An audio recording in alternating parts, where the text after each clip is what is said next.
회의를 시작하겠습니다.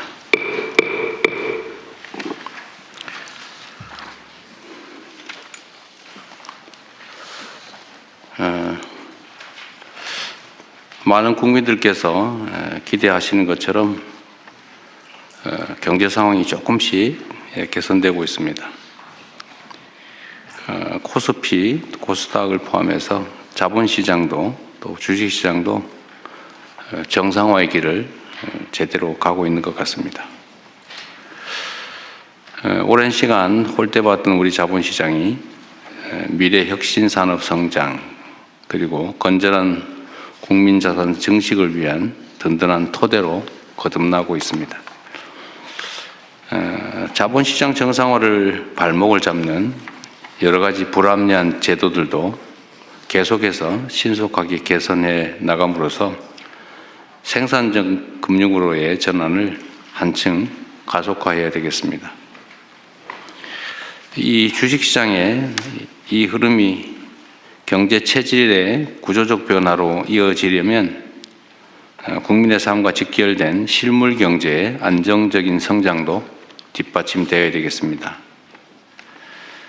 이는 성장의 기회와 과실이 국민 경제 전반으로 널리 확산되고 특히 중소기업과 벤처, 스타트업 등이 혁신과 도전을 선도하는 새로운 핵심적인 경제 주체로 거듭나야 가능한 일입니다.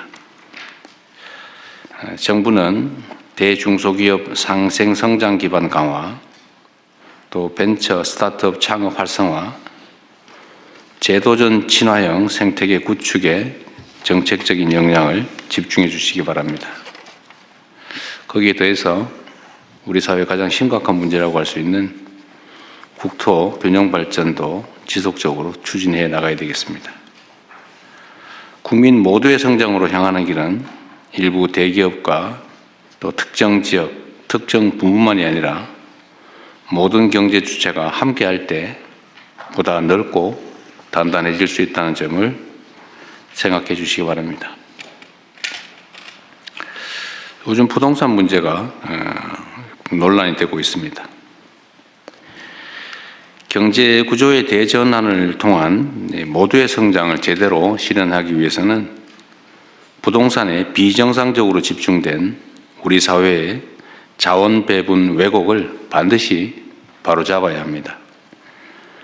비생산적인 부동산의 과도한 팽창은 필연적으로 건품을 키우게 됩니다. 그리고 성장 잠재력을 훼손할 뿐만 아니라 자칫 국민경제 전반에 심대한 타격을 더할 수 있습니다. 이는 나아가 사회 구성원 간의 신뢰마저 손상해서 우리 공동체의 안정까지 뒤흔들게 될 것입니다. 부동산 거품을 제대로 통제하지 못해서 잃어버린 20년 또는 잃어버린 30년을 경험하며 큰 혼란을 겪은 가까운 이웃 나라의 뼈아픈 사례를 반드시 반면교사 삼아야 되겠습니다. 이런 어려움을 피하려면 굳은 의지를 바탕으로 실효적인 정책을 지속적으로 안정적으로 추진해 나가야 합니다. 당장 눈앞에 고통과 저항이 두려워서 불공정과 비정상을 절대로 방치해서는 안 됩니다.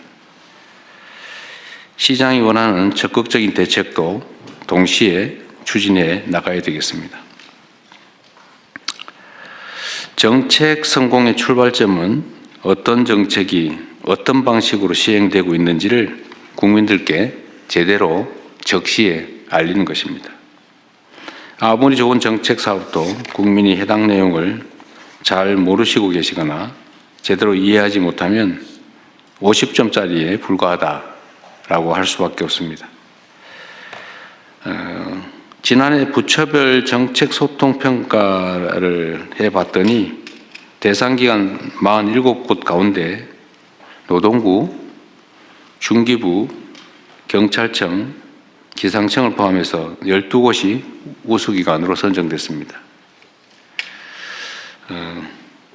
매우 잘하셨고 수고 많으셨습니다. 또 약간 모자란 부처청은 각별히 분발해 주시길 부탁드립니다. 국정의 성패는 국민의 이해 그리고 참여에 달려 있습니다. 정책의 소통과 홍보에 보다 많은 노력을 기울여 주시기 바랍니다. 그리고 정책에 대한 신뢰 확보가 매우 중요합니다. 정책에 대한 신뢰는 뭐 정책 내용도 매우 안정적이고 좋아야 되겠지만 쉽게 바꿔서는 안 됩니다. 힘들더라도 정책 방향을 정하면 잔파도에 휩쓸리지 말고 또 일희일비하지 말고 굳굳하게 정책의 안정성을 확보해야 합니다. 그리고 특히 부당한 이익을 추구하는 잘못된 기대를 반드시 제어해야 합니다. 그런데 쉽게 휘둘리다 보니까 정부 정책도 뭐 또 바꾸겠지, 우리가 뭐 압력을 넣으면 바뀌겠지, 이런 기대들을 하는 경향이 일부에서 존재합니다. 예를 들면 다주택자 양도세 중과는 작년에 이걸 연장할 때 1년만 한다. 올해 5월 9일이 끝이다. 이건 이미 명백하게 예정된 거 아닙니까? 새로 시행령을 고치지 않는 한 그냥 끝나는 거죠. 근데 당연히 연장하겠지 이렇게 기대하고 있고, 이걸 연장을, 그런 부당한 기대, 잘못된 기대에 대해서 연장 안 된다, 이거는 이미 끝나기로 돼 있다라고 얘기했더니 마치 새롭게 무슨 부동산 양도세를 중과하는 것처럼 정책에 대한 공격도 있습니다. 잘못된 이해일 수도 있지만 부당한 공격일 수도 있는 거죠. 이런 데 휘둘리면 안 되고, 또 그에 따른 문제점들도 철저하게 보완을 해서 한번 정책을 결정을 하면 결정 과정은 치열하게 논쟁하더라도 정해지면 그대로 집행을 해야 예측 가능한 합리적인 사회가 되겠죠. 너무 쉽게 바꾸고, 또 예를 들면 무슨 조세 경감이나 이런 것도 한시적으로 한다고 해놓고는 계속 연장하고 있어요. 그럴 거면 아예 고정 입법을 해버리지, 그거를 1년 하겠다, 뭐 3년 하겠다, 뭐 일몰 하겠다는 거, 일몰 절대 안 하고, 일몰 한다 그러면 뭐 저항하고 또 문제 삼고, 이게 아주 일상이 됐습니다. 그 사회가 어느 한 방향으로 간다고 했으면 그냥 가야지. 정말로 문제가 있으면 바꿔야 되겠지만, 그게 아니면 예정된 대로 해야죠. 힘 세면 바꿔주고 힘 없으면 그냥 하고, 절대로 그렇게 해서는 안 된다는 말씀을 드립니다. 오늘 준비한 안건들이 꽤 많은데 우리 총리께서 도중에 좀 가셔야 된다고 그러셨나요? 네. 적당히 진행하다 가시면 제가 마저 진행하겠습니다. 시작하시죠. 제가 말씀 다 하시면 네, 좀 다 했어요. 네. 제가 진행하도록 하겠습니다. 아, 그래? 네, 네. 제가 하신 말씀이 좀 있으신 것 같은데. 아니, 예, 그 양해 본격적인 말씀만 토의 전에 잠깐만. 네.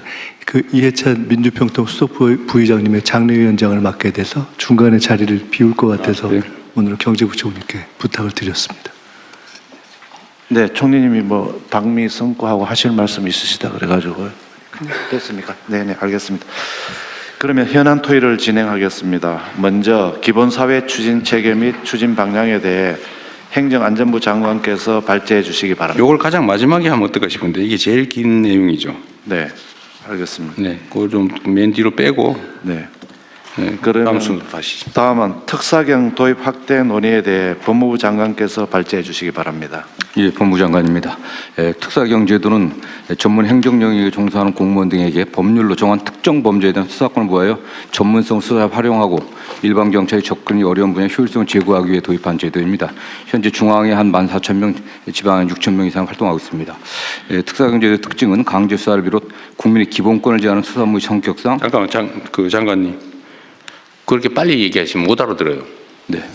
천천히 요약해서. 네. 뭐 시간이 없고 짧게 하라 그래서. 아니, 짧게 하는 건 요약해서 하는 거지 빨리 말해버리라는 거 아니에요? 못 알아들어요. 네. 가장 중요한 게 실효적 통제 수단을 필요하다는 겁니다. 그래서 지금 현재까지는 검사가 특사경에 대한 지휘권으로 이걸 행사하고 있습니다. 특사경제도는 수사 비전문가에게 예외적으로 사법경찰관을 부여하는 제도이기 때문에 적법 절차의 준수, 인권침해 예방, 수사 역량 확보를 위하여 검사의 사법 통제의 절대적 수사권을 행사하도록 설계되어 있습니다.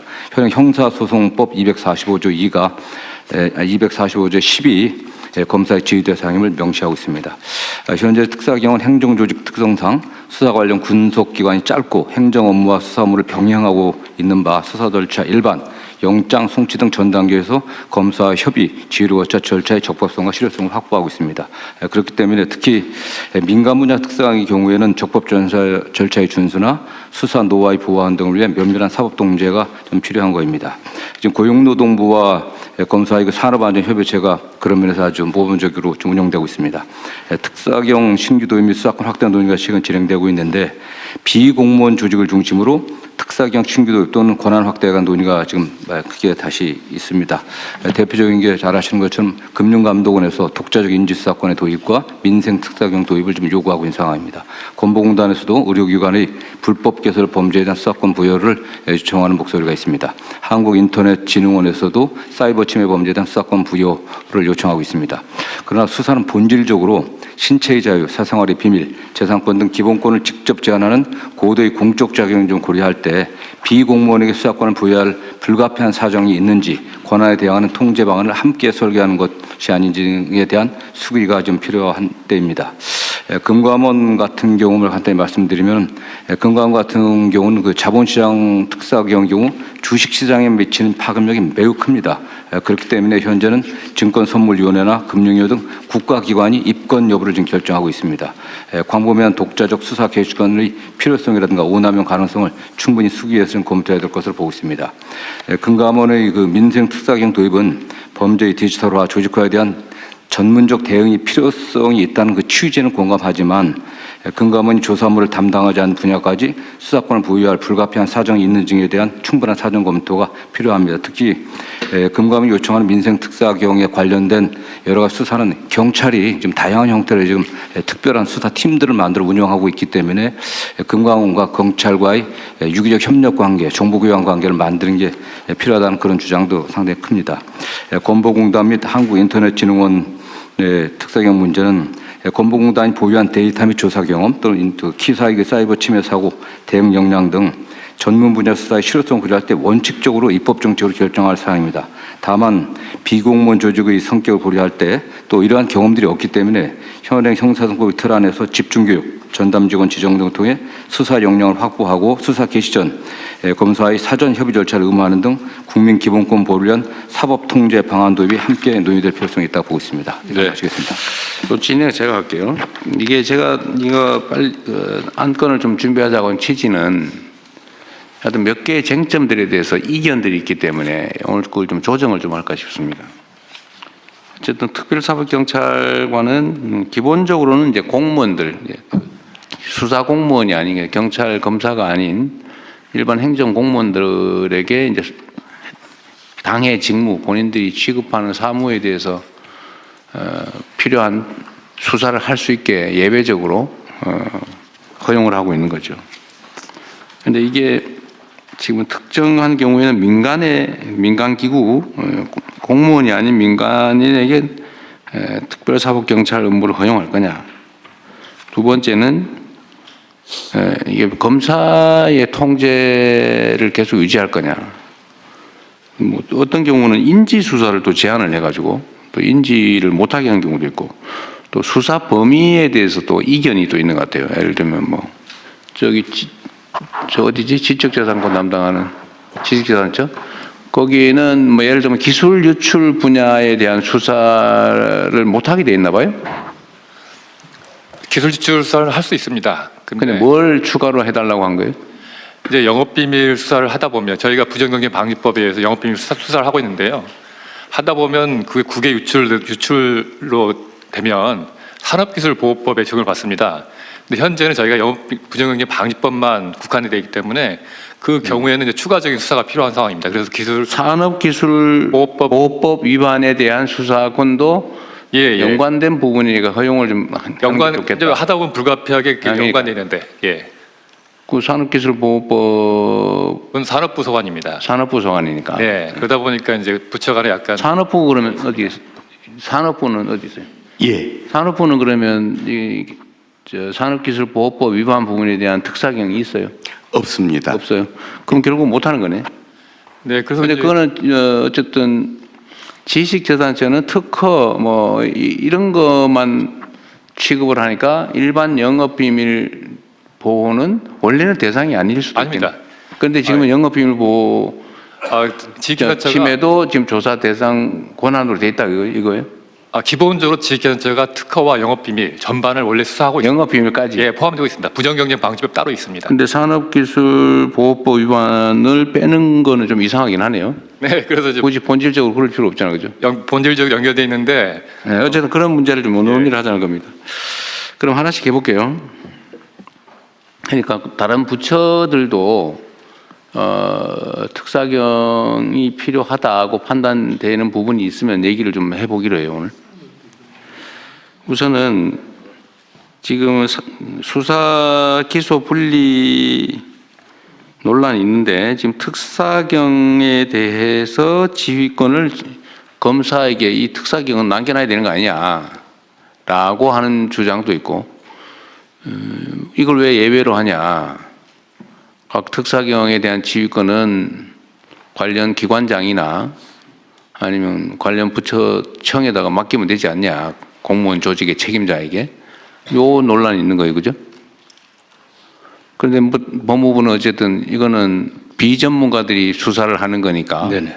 검찰의 통제를 받아야 된다고 하는데 저는 좀 생각이 죄송하긴 한데 수사경찰관이 경찰도 어차피 그런 식의 시각이면 비전문가이긴 마찬가지인데 예를 들면 일반 모든 형사법 위반에 대해서 수사를 하는 경찰이 수사를 맡은 경찰일 뿐이지 그 수사 전문가라고 할 수는 없잖아. 그죠? 네네. 뭐 교통경찰 하다가 수사도 하고 막 그러니까.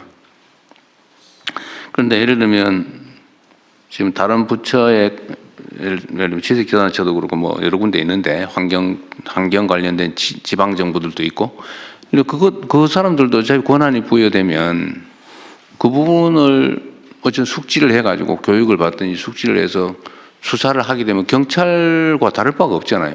근데 왜 구조적으로 그건 검사의 지휘를 받아야 되는 거죠? 그러니까 그 행정기관의 행정작용하고 수사는 사법작용입니다.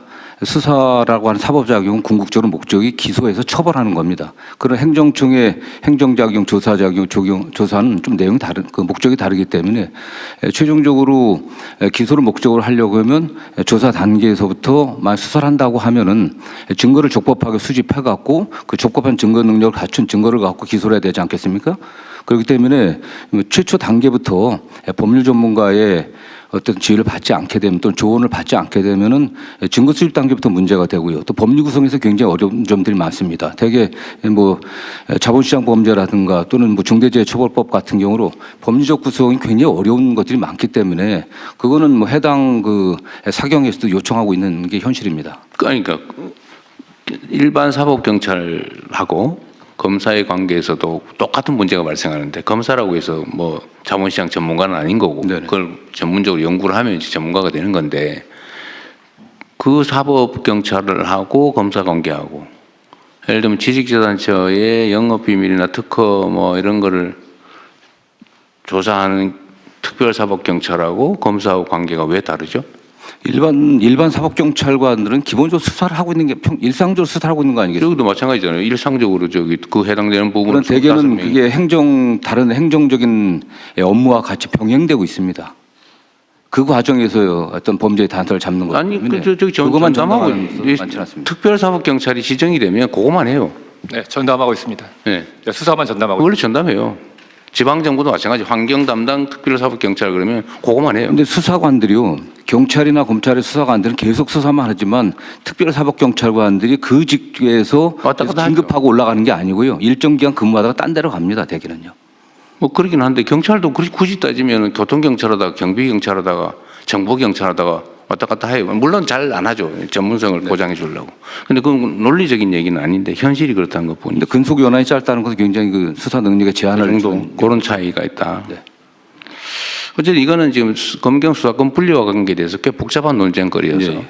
그냥 이 정도 하고 요 수사 특사경에 대한 지휘 권한을 검찰에 줄 건지, 검찰은 통제는 하니까 뭐 영장 청구하면 영장에 대해서, 만약에 인지 수사에 대해서 통제가 필요하면 뭐 보고 정도는 할 수 있겠죠.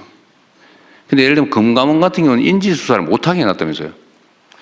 그건 더 문제죠. 금감원은 금융위? 네, 의원입니다. 금융위에서 이 상황을 파악했는지 모르겠는데 뭐 금감원하고 관계가 조금 뭐 미묘하긴 합니다만 네. 어쨌든 거기 감독기관, 네, 맞습니다. 감독기관인가 상위기관인가?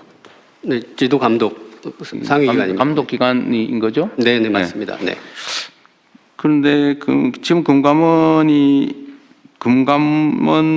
고유 사무에 관해서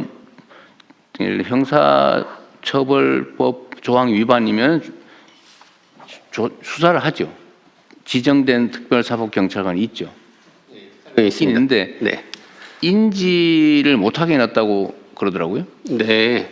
그런데 그럼 인지를 못하게 하면은 어떻게 합니까? 그럼 검찰에 보고해가지고 검찰이 인지해라 그러면 하는 거예요? 아니면 검찰이 지금, 인지하면 예, 지금도 인지를 하면 조사가 들어갑니다. 그래서 그 조사를 한 뭐 후에 인지를 못하게 돼 있다던데 승인을 받아라 그랬던가? 네, 이거 약간 다른 차원. 인진을 해서 조사를 하는데 그걸 이제 증선위에 올려서 거기서 검찰로 보내면 그 검찰에서 다시 지휘를 받아서 내려오는 그 인지의 승인을 받아야 된다고? 네네 그런 절차 흐름이고요. 아예 그건 말고 그냥 인지를 해갖고 조사해서 바로 수사로 갈 수 있게 거치지 근데 않고. 왜 인지를 못하게 했어요? 그거는 이제 아까 말씀하신 대로 금감원은 이제 민간인 조직이니까 15년 8월에 이 제도가 도입되면서 국회에서 논의를 하면서 여러 가지 우려가 있었습니다. 이 특사경이라는 제도를 이제 처음으로 민간한테 주는데 그럴 때 이제 공권력의 남용이라든지 국민 법감정 이런 걸 생각해서 이걸 어떻게 설계해야 될 거냐.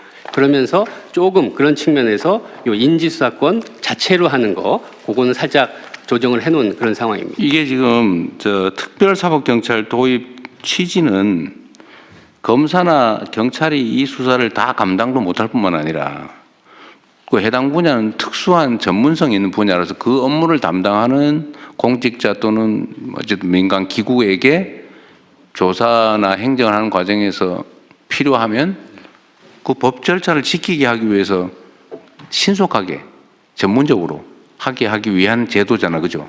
예, 그렇습니다. 네. 그런데 그걸 왜 예를 들면 우리 사회에 우리가 형벌 조항을 최대한 이제 없애는 작업을 곧 할 거잖아요. 그 부당한 형벌 조항을 최대한 없애고 정말로 형사처벌을 가해야 될 주요한 조항들을 위반한 범죄 행위가 있다면, 범법 행위가 있다면 그거는 공무원뿐만 아니라 일반 시민들도 사실은 현행범 체포할 수 있는 거죠, 이론적으로. 그죠? 예, 현행범 체포할 수 있습니다. 현행범이면 일하면. 네. 근데 그 업무를 담당하고 있는 행정기관 공무원 또는 그 승인받은 금감원 같은 전문적 단체, 공무를 위임받은 단체니까 사실은 준 공무기관이죠. 그런 데서 법이 위반된 거를 조사를 해서 불법을 교정하는 거를 굳이 검사만이 승인할 수 있다. 그거 이상하지 않습니까? 뭐 잘못된 거는 고쳐야 되는 거 아니에요?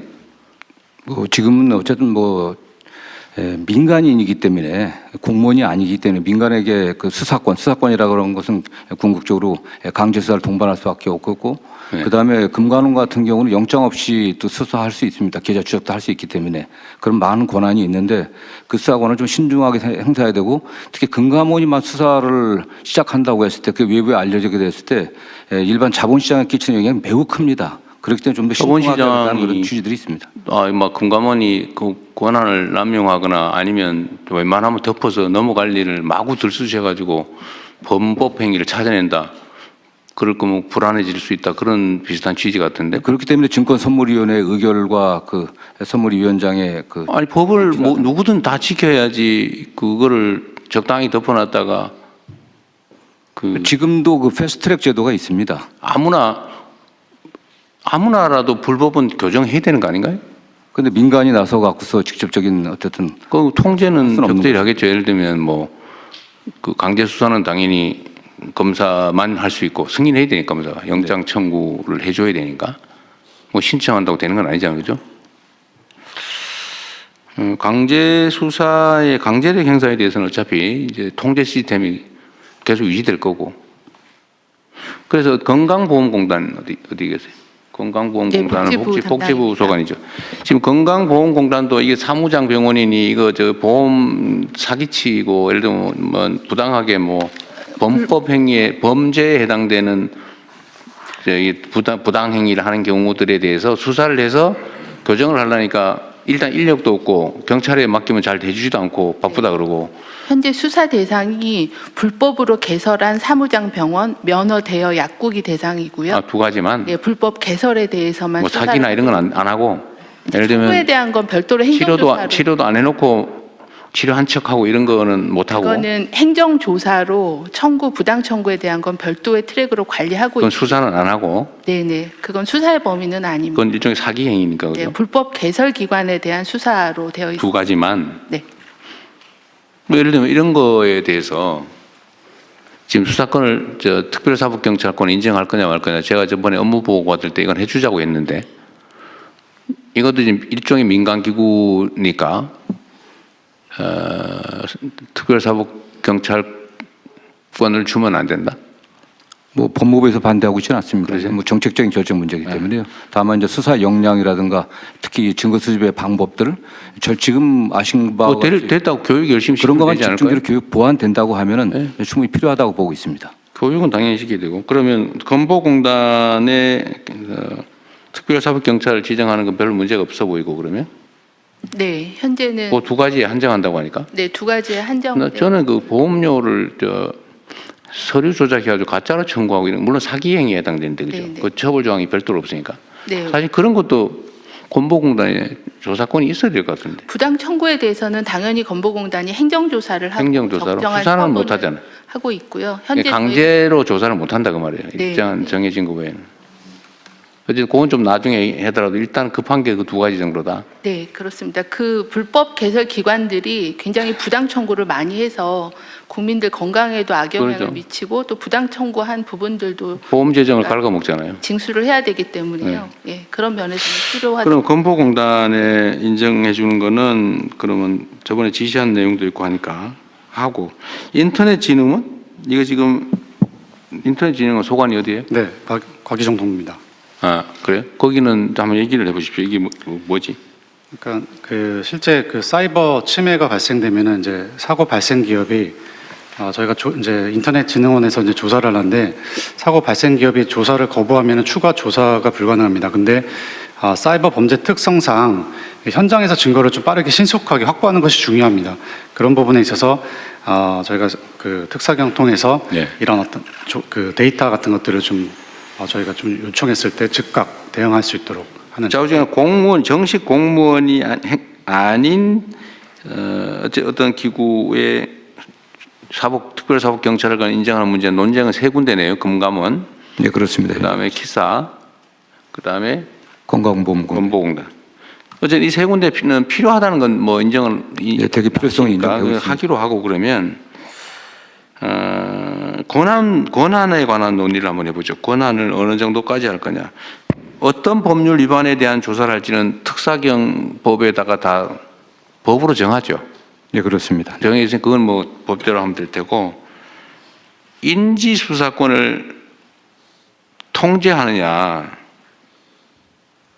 일단 금융위는 법으로는 원래는 특사경법상으로 특사경으로 지명이 되면 특사경 스스로 인지 권한은 원래는 있죠. 원칙적으로. 네, 그렇습니다. 있는데 금융위 특사경 인지 사건 아니 금감원이죠. 금융위도 특사경이 있어요? 네, 있습니다. 금감원도 있고. 네, 금감원도 있고. 금융위는 뭐 공무원 조직이니까. 네, 네. 그것도 인지에 대해서 검찰 승인을 받게 돼 있어요? 네, 인지에 대해서 있는데 인지 수사권이 있는데요. 이것도 말씀하신 이제 공적 통제를 그럼에도 불구하고 행정 공무원이지만 그래서 수사심의위원회라는 걸 거쳐서 아니 그 내부 절차고. 네네. 외부 그러니까 검사의 승인을 받느냐 안 받느냐 내부적으로 통제는 당연히 해야 되겠죠. 예를 들면 근데 이제 함부로 막 하면 안 되니까. 아까 말씀하신 증선이 긴급 조치라든지 고발 통보 사건 이건 검사에서 지휘로 해서 내려옵니다. 그래서 그건 받아야 되고요. 그건 검사가 시키는 거고. 네네. 그러니까 증선위에서 이거 수사해보자라고 하면 검사한테 시켜서 검사가 사실상 지시하는 것 같고요. 그거는 네. 그거 말고 네. 금감원 또는 금융위의 특별사법경찰관 지정된 사람들이 뭐 내부의 절차를 거쳐서 당연히 그건 내부 절차는 검찰의 승인 없이 인지해서 수사 개시를 할 수 있냐 말이에요. 그것도 지금 안 되는 거죠. 그건 아까 말씀드린 금융위 특사경 인지 사건은 되고 수사심의위원회 내부 절차를 거치면 가능합니다.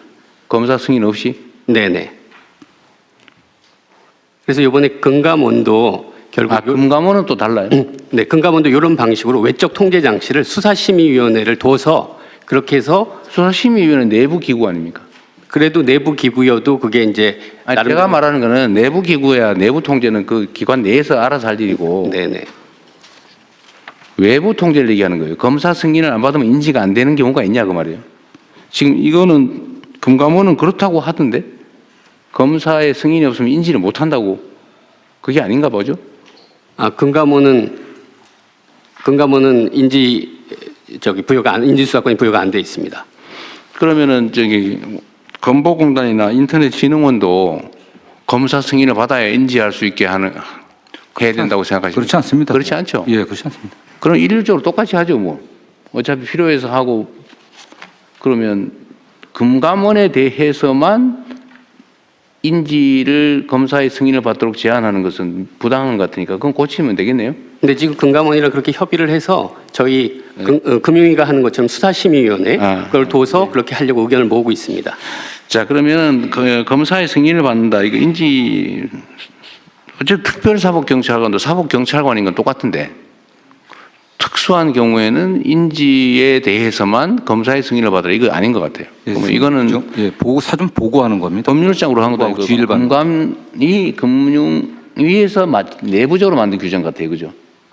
법률에 있는 건 아닌 것 같죠? 훈련. 네. 그럼 이건 고치도록 하시고요. 그럼 뭐 똑같이 권한을 주면 되고. 자, 수사 대상에 관해서는 그러니까 특사경들이 이제 각 부처청이 있을 텐데 수사의 대상이 되는 범죄 행위에 대해서 지금 문제되는 데는 지식재산처밖에 없어요? 아니면 다른 데도 있어요? 예, 대통령님 식약처장 왼쪽. 네, 한 군데 제가 저희도 있습니다. 뭐예요? 식약처 같은 경우에는 민간에서 지금 요즘 문제가 되는 불법 의료용 마약류 유통 사용 관련해서 식약처가 수사를 하고 싶은데 그 부분에 대한 수사권이 없습니다. 지금. 마약 수사를? 네, 예, 의료용 마약류 지금 민간에서 불법으로 유통하고 사용하는 그런 부분이 있는데. 그게 예를 들면 그런 거죠. 어떤 행위가 일반 형법 위반이면 그건 사법경찰관과 검사가 하는 게 맞고 해당되는 특별한 조항 위반인 경우에는 이제 할지 말지는 법에 정하는데 지금 말씀하시는 게 어디에 해당되는지는 잘 모르겠는데 그 일반 마약 사건에 준하는 거 아닌가요? 의료용 마약류 같은 경우 지금 프로포폴 같은 게 민간에서 이제 돌아다녀서 불법 어떤 걸 수사하고 싶으신데 정확하게? 그러니까 이런 프로포폴 같은 게 불법으로 유통돼서 이렇게 사용될 때 이런 부분이 어떤 경로로 이렇게 민간에 나오고 수사되는지 그런 것들에 대한 수사권을 좀 가졌으면. 그런 건 뭔 위반이에요? 그런 게 이제 마약류 관리법에서. 그러니까 마약류 관리법 위반이면 그거는 거기서 할 일은 아닌 것 같은데. 그래도 특사경에서 특별행정법규 위반에 대해서 수사를 하자는 거잖아요, 원래. 네네. 네. 그런데 특별행정법규 위반은 아닌 것 같은데. 마약류 단속법 위반인가 관리법 위반인 것 같은데. 네, 그래도 이제 저희가 수사 권한이 있으면 그렇게 하면 끝이 없이 늘어나서 이건 경계가 불명해질 것 같고 그건 따로 한번 논의를 구체적으로 한번 해보시죠. 네, 알겠습니다. 또 노동부는 네, 노동부입니다. 중수처법 중대범죄 중에 그 대형 참사가 있습니다. 대형 참사 안에 사회재난안전법상 사회재난이 포함될 가능성이 있는데요. 우리 지금 그거는 노동부 근로감독관은 노동관계 법률 위반에 대한 수사권을 갖는 거잖아요. 네네. 근데 중대재해법 위반은 그게 노동관계 법률을 위반하면 조사를 하는데 네. 그냥 일반적인 처벌 조항 위반이다. 그 부분은 행안부의 재난안전관리본부가 있는데요. 거기에 재난 및 안전 기본법에 따라서 특사경이 있습니다. 그거는 따로 한번 얘기하죠. 여기서는 준비도 안 돼 있는 것 같고 네. 그 업무 범위 수사 권한 대상 범위는 사실 법무부하고 저 관련 부처에서 그냥 필요한 거 다 모아가지고 제안 받아서 검토를 한번 네. 해보시죠. 근데 지금 제일 중요한 게요. 사실은 그 금감원에서 지금 민생범죄에 대한 특사경을 도입한다는 건데 그 범위가 너무 광범위합니다. 아니, 그 무슨 법이면 무슨 법이면 특정해야죠, 당연히. 예, 그게 지금 뭐 나온 게 자본시장법만 지금 대상이었는데 네. 애부업법, 채권추진법, 통신사기 피해 환급법, 보험사기 방지법, 뭐 특정금융정보법, 디지털 자산 뭐 여러 가지를 다 하긴다고 하기 때문에 이게 다 경찰의 지금 수사하고 너무 중복이 되고 있기 때문에 오히려 경찰에서 보이스피싱 뭐 합동수사본부라든가 뭐 불법사금융 대책도 다 있는데 오히려 이렇게 양 수사기관을 둘이 이렇게 병립시켜서 가는 게 예산 낭비 측면도 있고 사실 여러 가지 부작용이 나올 가능성이 높습니다. 모든 특사경 사무는 경찰 사무와 중복되죠. 네네. 중복이 근거가 될 수는 없을 것 같고 네. 거기에다가 독자적으로 수사권을 추가로 인정해 줄 거냐, 대상 범죄를 어디까지 할 거냐는 좀 더 자세히 검토를 해봐야 되겠네요. 권한을 이렇게 넓힌 상태에서 검사의 지휘 없이 지금 검사의 지휘를 받아 수사를 개시하는데 만약 이렇게 넓혀갖고서 검사 지휘 없이 다 일방적으로 인지해갖고 한다고 하는 것 권한이 너무 커질까봐. 예, 그러니까 위험성이 굉장히 큽니다. 예, 금융위 말씀드리겠습니다. 이제 민생침해 범죄 중에서도 말씀하신 대로 본업과의 관련성, 전문성, 수사를 보완할 필요성이 있는지, 국민 그거는 이렇게 편익인지. 하십시오. 지금 여기서 논쟁할 수는 없을 것 같고 어차피 특사경법에 정하면 무슨 법위반 특정하잖아요, 다. 그거를 정할 맞습니다. 때 예, 맞습니다. 논의를 하고 논의해서 잘 안 되면 국무회의에다 가져오십시오. 네, 그래서 저희들은 그 중에서 불법 사금융이 그런 측면에서는 가장 연관성이 있지 않을까 그렇게 생각하고 있습니다. 그러니까 저도 그 예를 들면 불법 사채, 대부업법 위반 뭐 이거는 당연히 이거 경찰이 할 리도 없고 검사가 할 리도 없고 아니, 당연히 공감이- 경찰에 수사 의뢰를 하는데 실제로 그 일이 많아서 못해요. 예. 그리고 저희들이 신고를 받기 때문에 그런 건 직접적인 관련성이 좀 있는 그건 걸로. 이미 하고 있는 것 같은데 제가 경기도 있을 때 우리 그 불법 대부업자들 특사경단 만들어가 잡으러 다니는데. 예, 근데 근데 대부업법 특사경은 지자체한테만 아, 그 범위랑 그 지자체한테만. 누군지가 하는데 그렇게 설정돼 있습니다. 그거를 금감원도 하고 지방 정부도 하고 뭐 특별히 나쁠 것 같지 않은데 나쁜 짓 한 사람 잡는 건데 뭐. 근데 금융감독원의 원래 설립 목적이 금융시장의 공정성과 안정성, 신뢰성 확보인데 그 목적 범위를 너무 벗어나 갖고 할 가능성이 많이 있기 네, 그거는 저 검토해야 될것 목록을 좀 같습니다. 따져보고요. 네네. 그거는 논쟁을 해서 나중에 뭐 저한테 보고를 해주시는지 아니면 협의해서 처리해보고 안 되면 네, 법무부랑 가지고 협의하도록 오십시오. 하겠습니다. 네. 대통령님, 저 개보위 잠깐 말씀드려도 네, 될까요? 네. 저희 개보위는 그 특사경 도입을 안 하겠다는 취지로 말씀을 드립니다. 이유는 이제 개보위 같은 경우는 특사경 필요 없다. 네. 네, 왜냐하면 이제 그러면 안 해도 됩니다. 네, 됐습니다. 기사와 네. 관련해서 이제 아까 얘기가 나왔었기 네, 때문에 거기서 하면 될 테니까요. 안 한다는 얘기는 안 하셔도 될 것 같아요. 시간이 너무. 그 이유를 좀 말씀드리고 싶어요. 이유 얘기 안 해도 됩니다. 자, 다음 더 추가로 할 게 있으면 하시고요. 그 다음에 이런 논쟁과 관련해서 제가 국무회의에 부탁을 좀 드리면,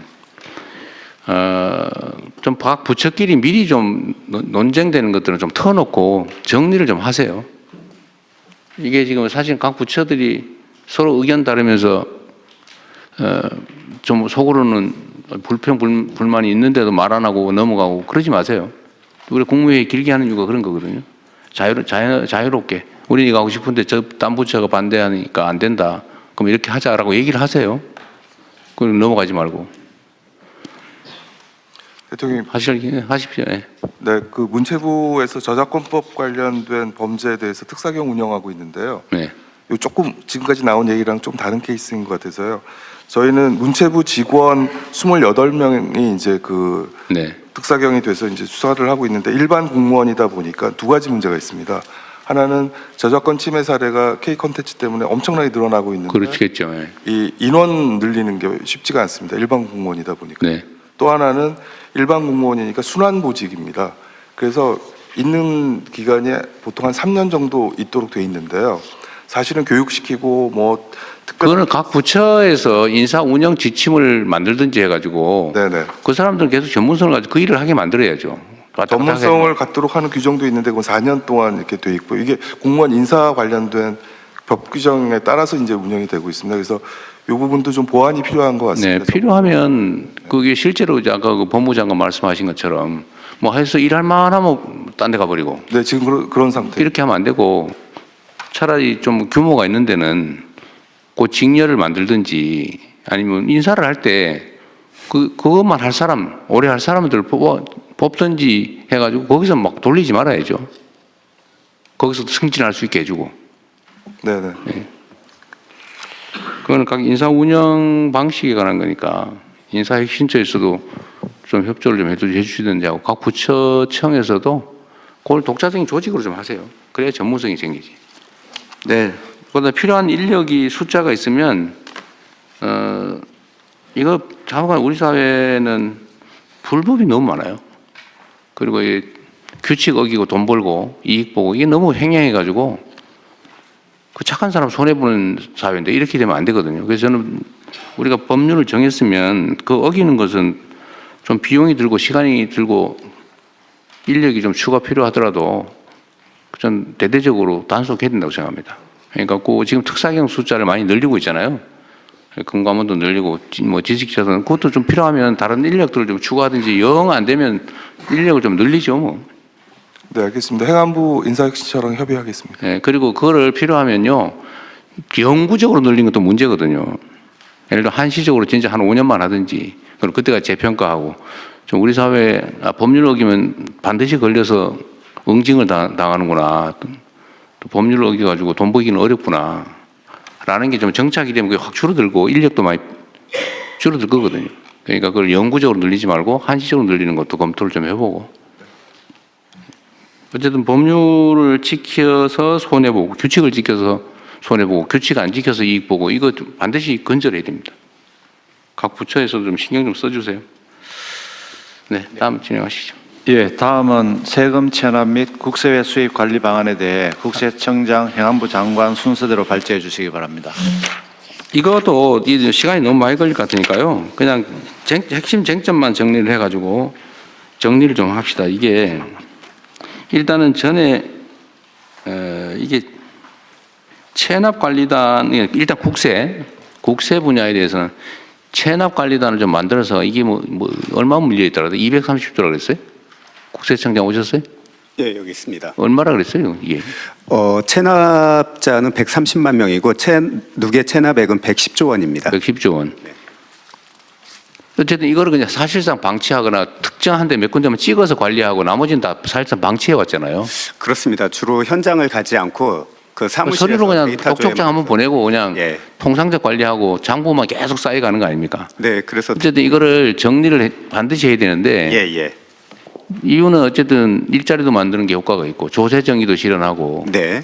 그리고 개별적으로 다 추적을 해보면 이거 아주 체납하는 사람이 계속 체납하거든요. 반복적으로. 예, 고액 상습 체납자가 네, 상습적으로.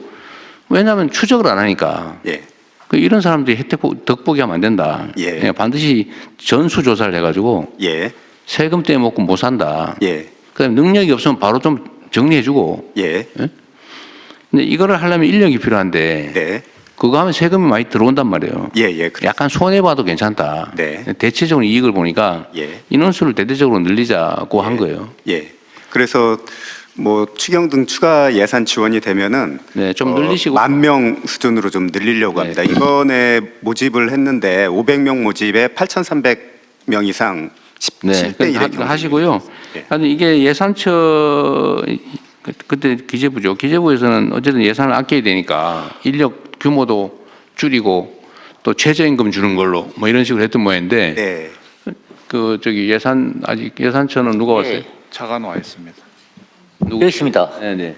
예산처는 자주한 정부가 이렇게 악착같이 임금 적게 주고 착취하고 그럴 필요 없어요. 그러면 안 되죠. 우리가 언제나 얘기하자면 우리가 모범적 사용자가 돼야 된다. 악덕 사업자가 되면 안 되죠. 정부가 좀 최저임금만 주고 뭐 11개월 고용해서 퇴직금 떼먹고 정규직 안 되게 하려고 1년 11개월 고용하고 그러면 되겠어요. 하여튼 우리는 모범적 사용자가 된다고 생각하시고 두 번째로는 적정 임금을 지급하도록 하시고요. 노동에 대한 대가를 적정하게 줘야지. 정부가 막 최저임금 주고 그러면 되겠습니까? 그러니까 여기는 최대한 협조를 해주도록 하시고요.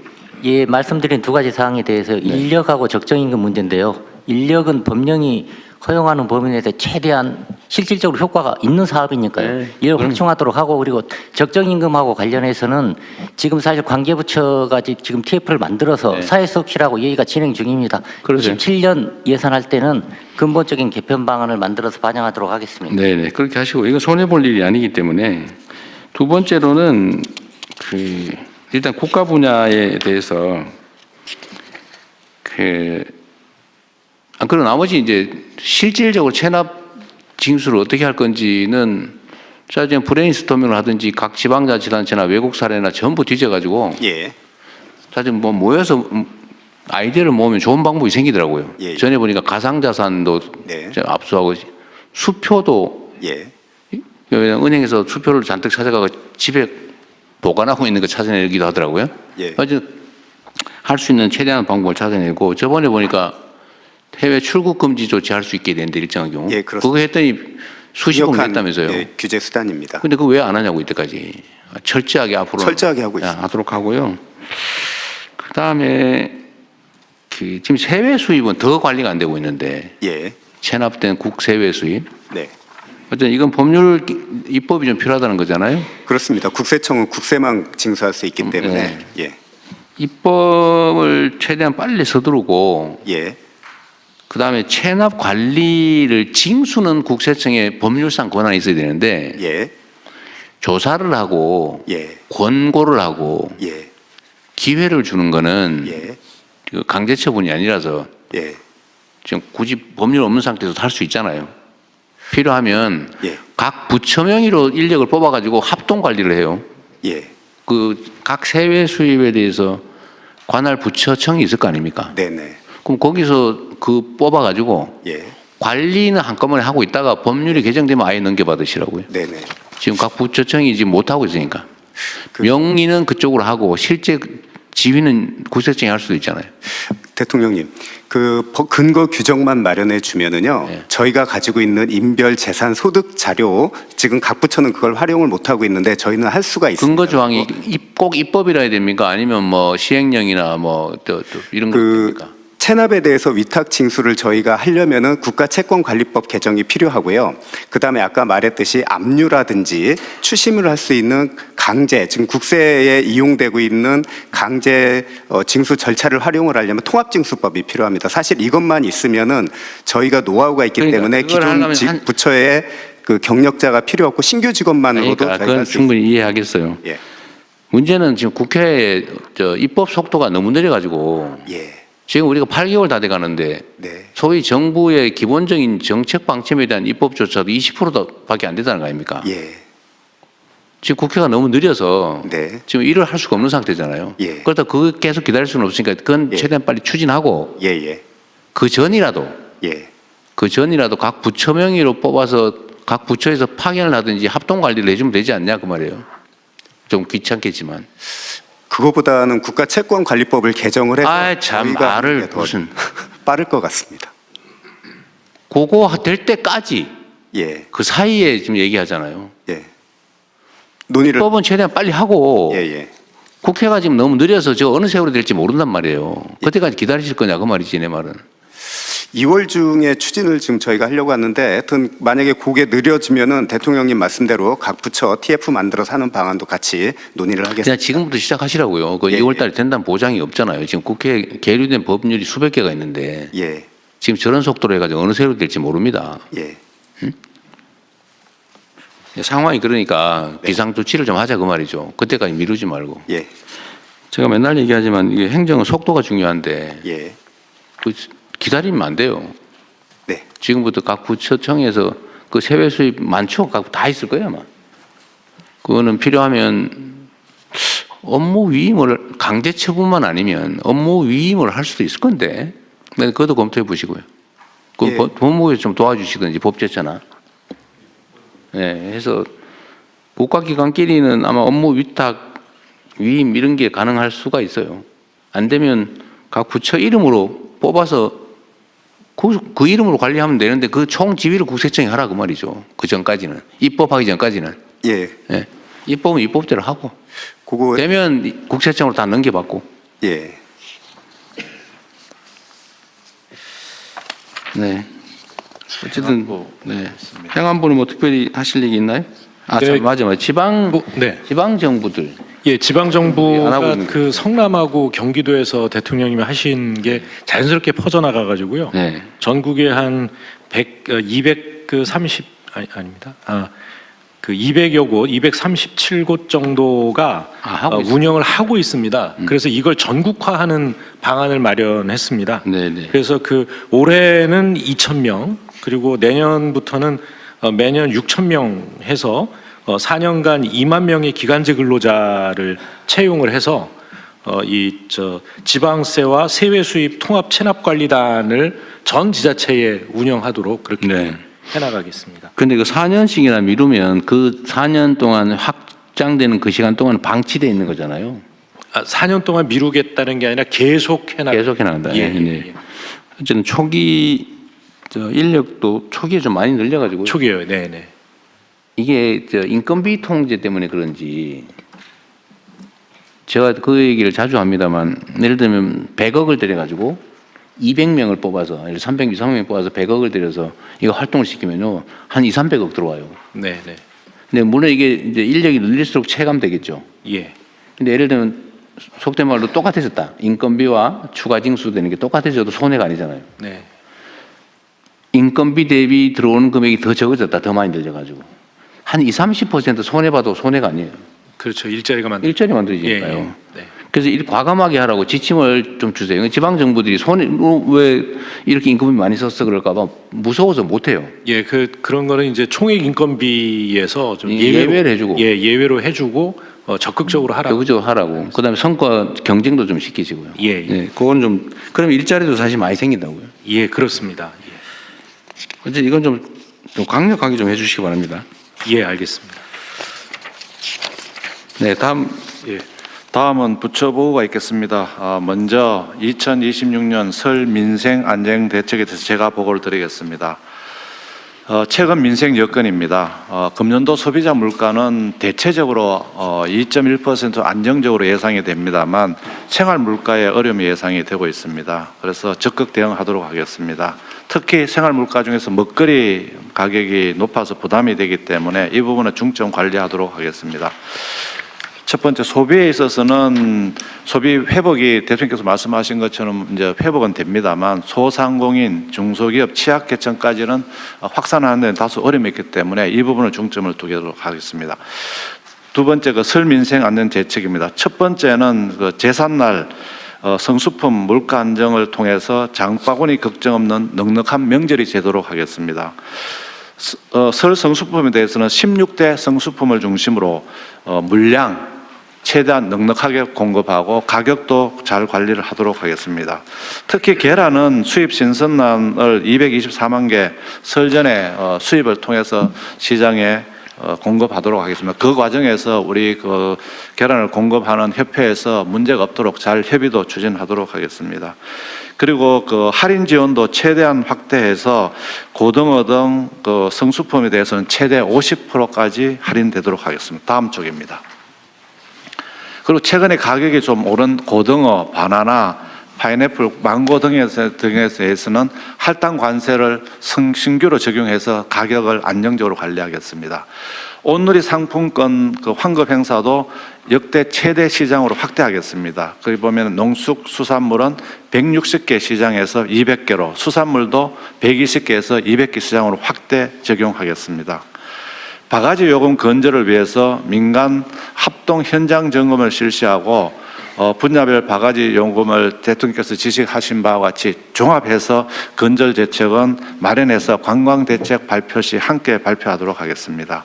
그리고 설탕, 밀가루, 계란, 전 분당 등 담합이 있는 부분에 대해서는 공정위를 중심으로 담합 조사도 조속히 완료해서 물가 안정을 하도록 하겠습니다. 두 번째는 민생 부담이 경감되도록 하는 따뜻한 명절을 하기 위해서 자금 지원을 대폭 확대하겠습니다. 특히 소상공인, 중소기업에 대해서는 명절 자금 공급을 39조 3천억 신규 공급하도록 하고 대출 보증 같은 경우도 58조 규모로 늘리고 만기도 연장하도록 하겠습니다. 그리고 전통시장 상인들께서 그 성수품 구매할 수 있도록 50억 원을 지원하도록 하겠습니다. 설 전에 그 서민 취약계층 청년들에 대한 서민금융도 1조 1천억 공급하도록 하겠습니다. 그리고 어려움을 겪고 있는 생계급여라든지 복지 서비스에 대해서는 설 전에 보통은 20일 지급됩니다만 설 전 13일로 당겨서 1조 6천억 원을 조기 지급하도록 하겠습니다. 일자리도 1월 달에 83만 개를 신속 채용해서 어려움을 덜어주도록 하겠습니다. 체불임금, 대지급금도 신속하게 지급되도록 조치를 하도록 하겠습니다. 생활비 경감을 위해서 취약계층의 문화누리 카드를 설 전에 발급하고 그다음에 설 전에 그 영상 통화를 좀 할 수 있도록 할인 지원하는 부분, 그리고 에너지 바우처 같은 경우도 찾아가서 방문해서 에너지 바우처를 14만 7천 원 카드로 지원해서 어려움이 없도록 하겠습니다. 다음 쪽입니다. 또 내수도 지역 상권에 굉장히 그 온기를 불러일으키기 때문에 활성화를 위한 지원을 하도록 하겠습니다. 근로자 휴가 지원을 40만 원을 1월, 2월 중에 5만 명에게 지원하고 설 기간에는 최대 5만 원까지 추가 지원해서 관광 또 소비 활성화가 되도록 하도록 하겠습니다. 그리고 철도, 도로 같은 경우도 작년과 마찬가지로 통행료 면제는 추진하도록 하겠습니다. 방한 관광객을 늘리기 위해서 중국의 춘절을 활용해서 관광 상품을 집중 판촉하고 그리고 또 입국 편의 등도 통해서 중국인들이 이 한국 방문을 차질이 없도록 지원하도록 하겠습니다. 소비품 지원을 위해서 코리아 그랜드 세일을 12월 17일부터 2월 20일까지 하고 할인 행사도 연계해서 소비가 이루어지도록 하겠습니다. 지역사랑 상품권도 1, 2월 중에는 4조 원 규모로 집중 발행하고 할인율도 인상하고 구매 한도도 확대해서 이 부분 지역 소비가 살아나도록 지원하도록 하겠습니다.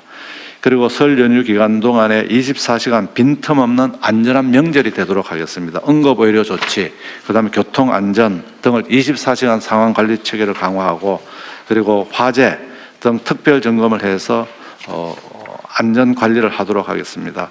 지금 부처별로 설 민생 안전 대책을 했는데 요약본을 보고드렸습니다만 굉장히 두꺼운 과제입니다. 그래서 부처별로도 개별 홍보를 하도록 하고 특히 디지털 매체를 활용한 SNS, 유튜브, 영상 쇼츠 등을 활용해서 하도록 하겠습니다. 또한 그 국민들께서 이번 대책을 찾아보실 수 있도록 AI를 통한 검색이 가능하도록 해서 어디선지 누구나 접촉을 해서 이 자료에 접촉할 수 있도록 하겠습니다. 이상 보고를 마치겠습니다. 네, 수고하셨습니다.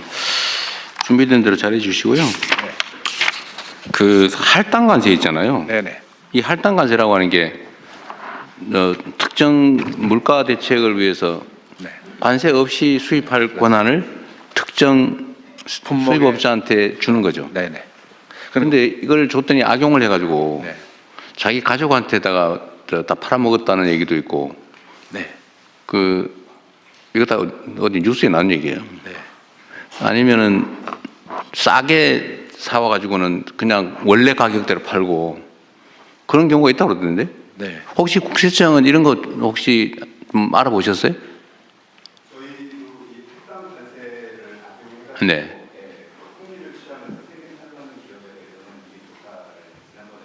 네.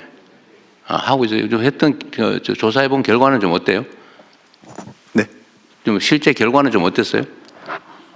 저희가 이미 혐의가 있는 데를 통해 분석을 해서 조사를 하기 때문에 하면은 추징 실적은 나옵니다만 이제 그 각 업체의 매출 규모에 따라서 실적은 달라집니다. 그러니까 실태가 어떻던가요? 제가 들은 바로는 하여튼 100원짜리인데 원래는 관세 20원 붙여가지고 120원에 수입해서 150원에 받는데 하여튼 물가를 낮추겠다고 100원에 수입하게 해줬더니 똑같이 150원 받더라.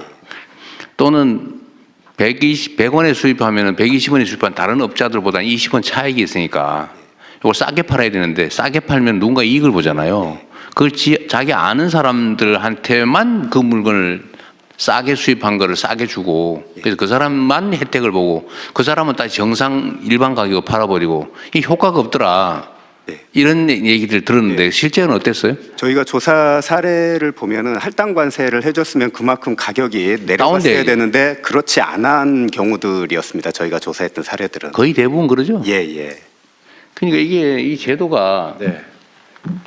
이게 지금 현재 상태 제도상에 문제가 있어요. 그 사후 관리가 안 되니까 이 악덕업자들이 그 할당 관세 이용해 가지고 그 깎아준 관세만큼 자기들이 먹어버린단 말이에요. 네, 그래서 물가를 낮추려고 하는 건데 그냥 안 낮춰진다는 거예요. 이게 할당관세 해줬을 때 이걸 연결시켜주는 프로세스가 돼야지만 나중에 그걸 어떻게 저기 나가는- 제대로 통제할지. 네, 알겠습니다. 차라리 이렇게 될 거면 할당관세 혜택은 일반 수입업자가 아니고 네. 해당되는 뭐 그 계란 협회에 준다든지 네. 계란 할당관세를 한다면 아니면 계란 협회가 지정하는 데를 해준다든지 뭐 하여튼 그렇게 해야지 일반 업자한테 주면 그 나쁜 짓 할 기회만 만들어주는 거예요. 알겠습니다. 네, 대통령 제도 개선 네, 검토. 그거는 제도 보완을 좀 네. 보완책을 만들어 보시고요. 네, 관세청입니다. 네. 그 부분 관련해서 추가로 말씀드리겠습니다. 어디 계시? 예, 카메라 뒤에 있습니다. 아, 카메라 뒤에. 예.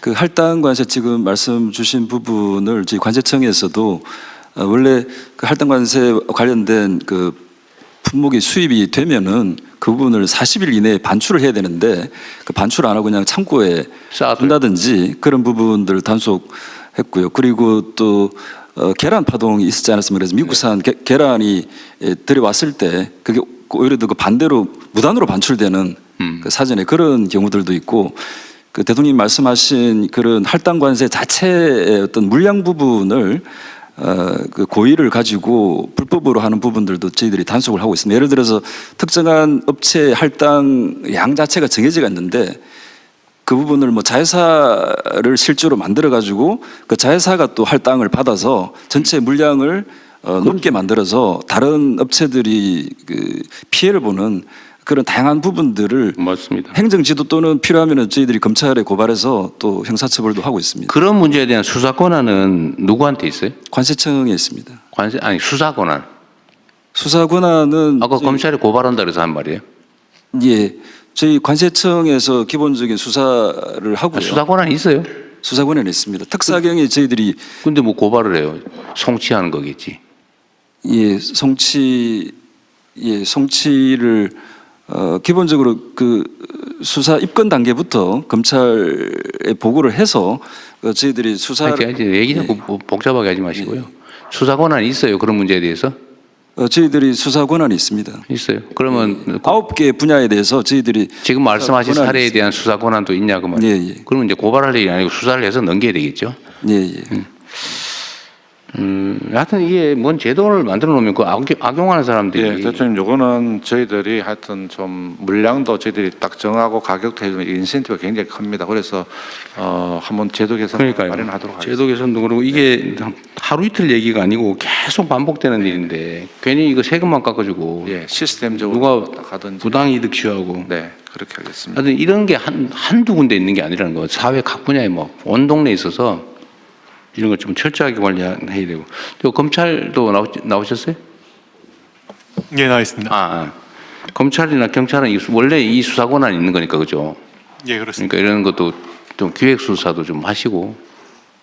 어쨌든 맨날 뻔히 이렇게 나쁜 짓 하는 게 보이잖아, 그죠? 예, 그렇습니다. 아주 엄히 처벌도 좀 하고 그러십시오. 예, 알겠습니다.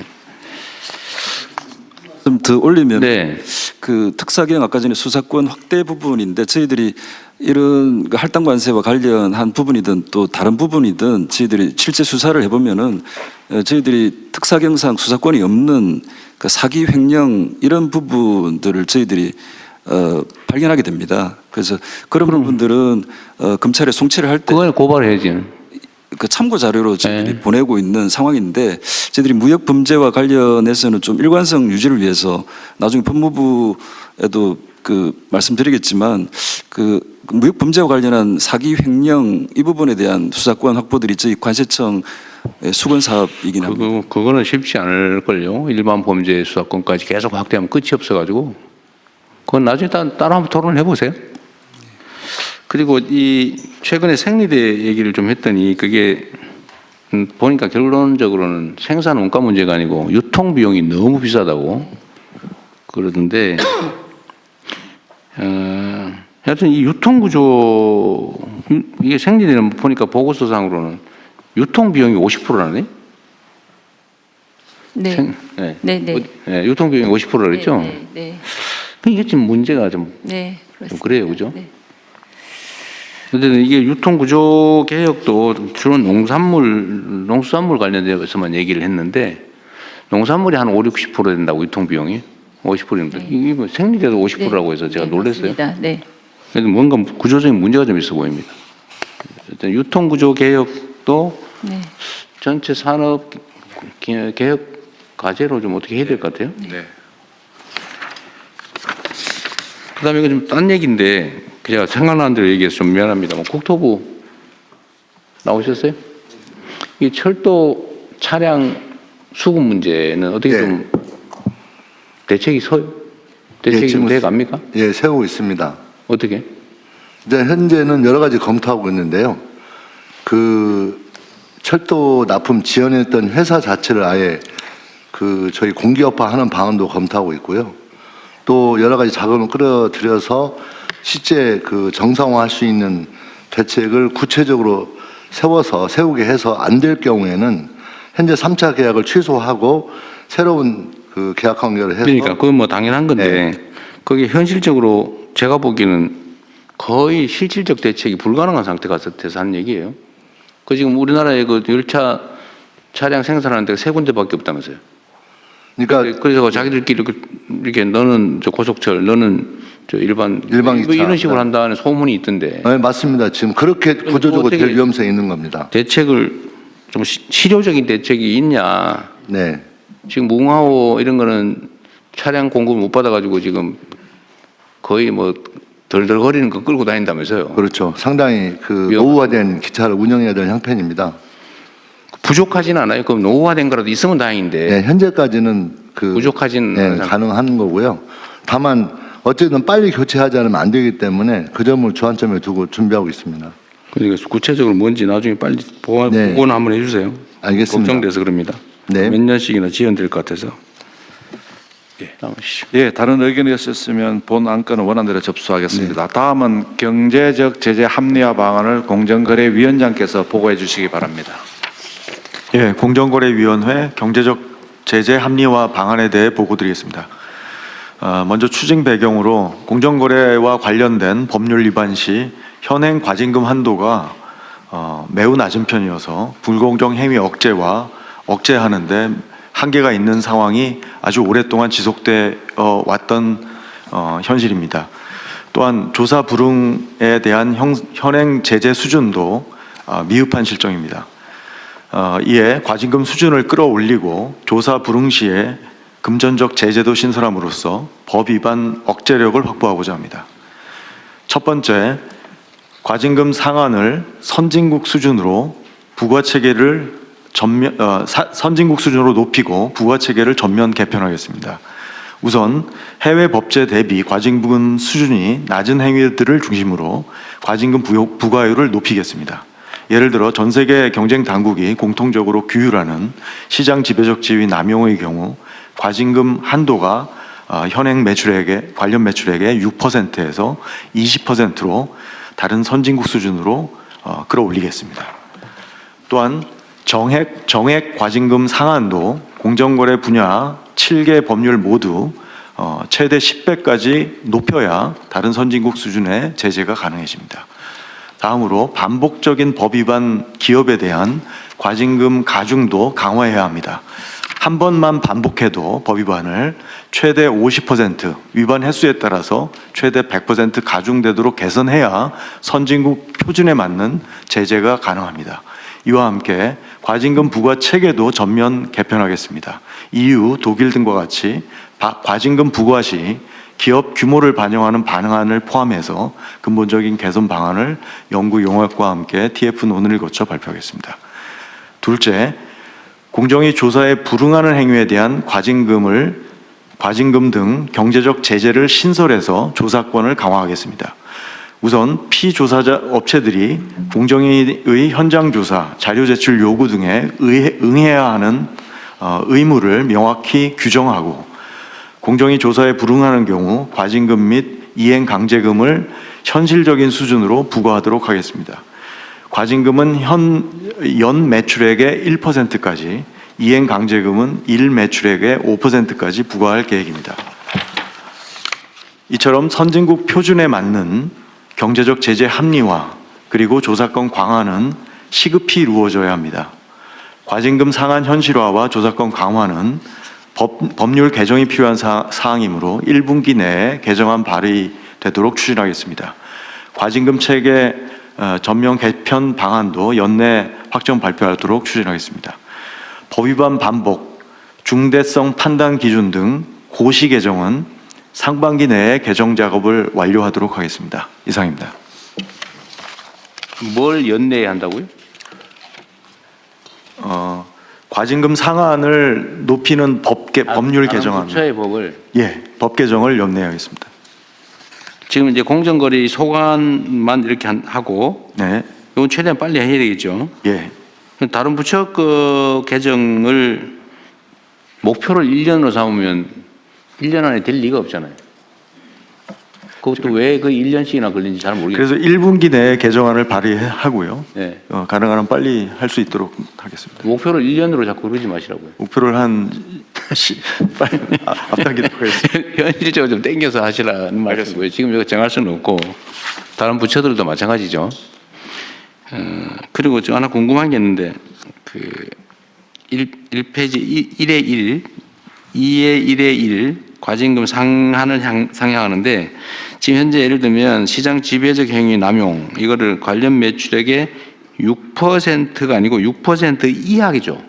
맞습니다. 이게 상한입니다. 예. 20% 하면 뭐예요? 저 작업해가지고 2%만 하면 그만이지. 예, 그래서 과징금 체계를 바꿔서 상한을 별도 규정으로 둘 수 있는 방법을 고려하고 있습니다. 그러면 아니 제 말은 상한은 하나만 하지 그게 하한을 정하지 않는 한 이게 재량권이 많아지면 그게 재량이 많아지는 만큼 부패 가능성이 높잖아요.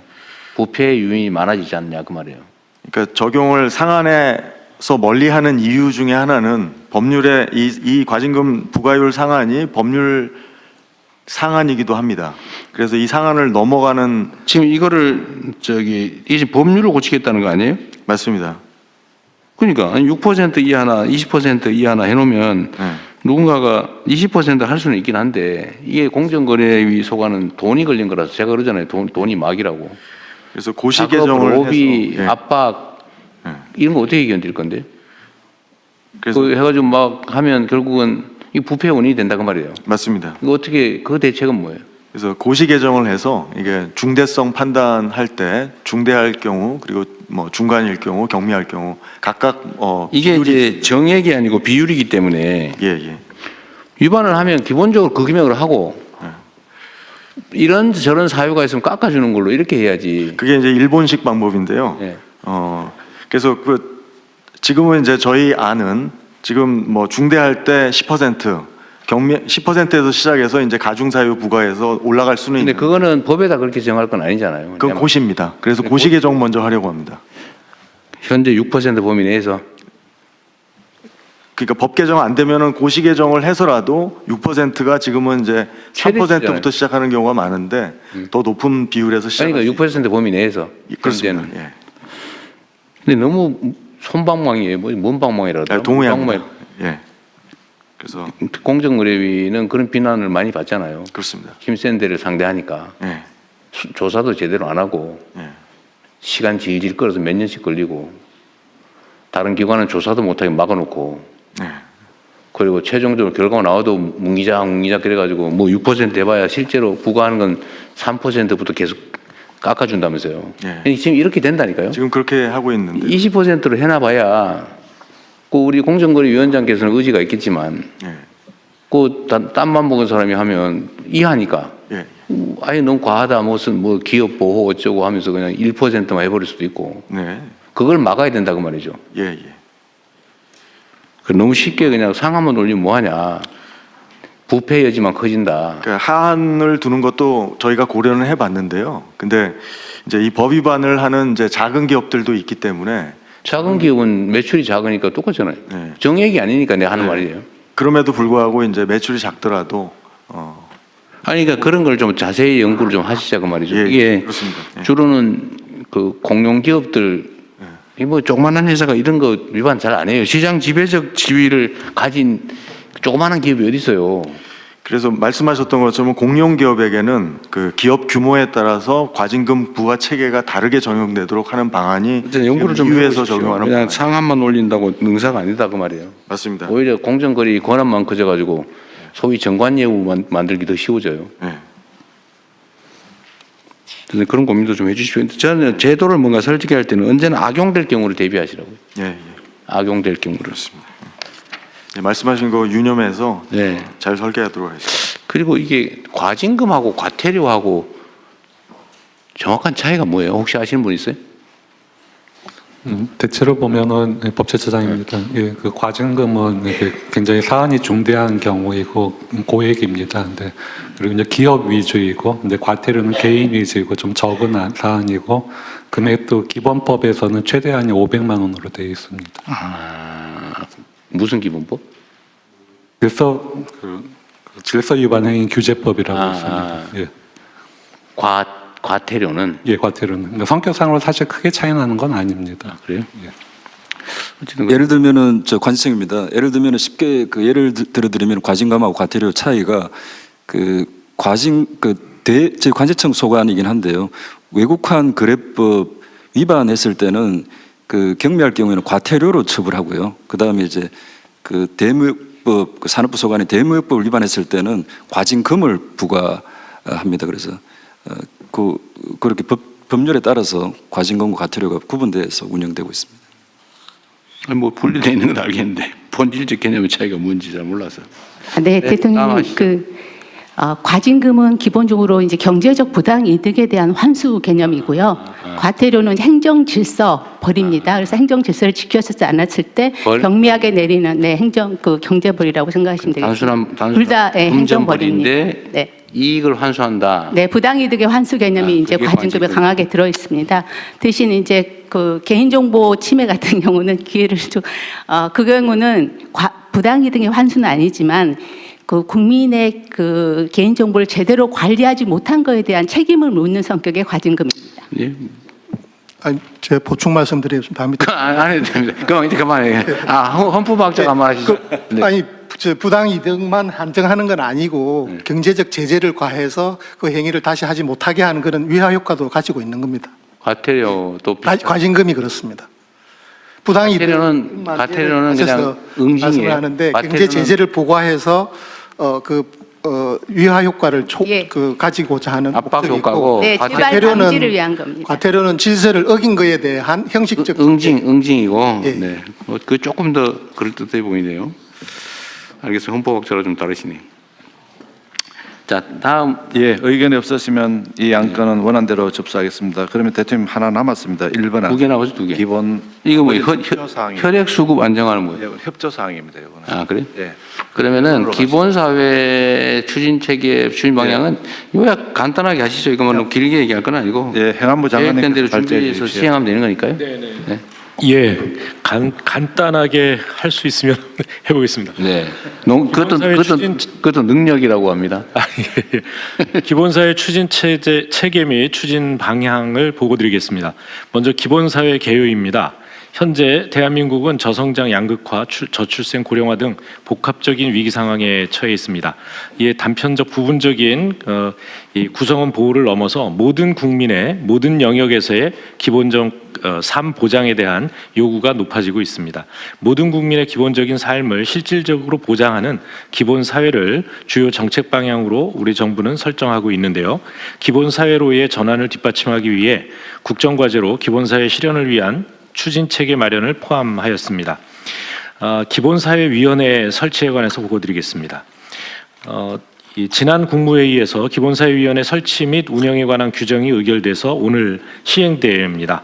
기본사회위원회는 대통령 소속 자문위원회로 기본사회로의 전환을 위한 국가비전, 기본방향을 심의하며 대통령님을 위원장으로 재정경제부 등 16개 중앙행정기관의 장과 지방 4대 협의체 대표자 그리고 기본사회의 풍부한 경험을 가진 민간 전문가들이 위원으로 참여하게 됩니다.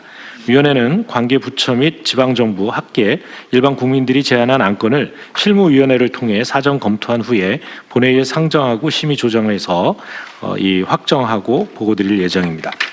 다음 페이지입니다. 다음은 기본사회 실현을 위한 기관별 역할 및 추진 상황입니다. 기본사회 실현을 위해 국민의 특성, 살고 있는 지역, 받고 싶은 서비스를 고려해서 모든 국민에게 모든 영역에서 기본적인 삶을 보장하기 위한 정책들을 추진해 나갈 계획입니다.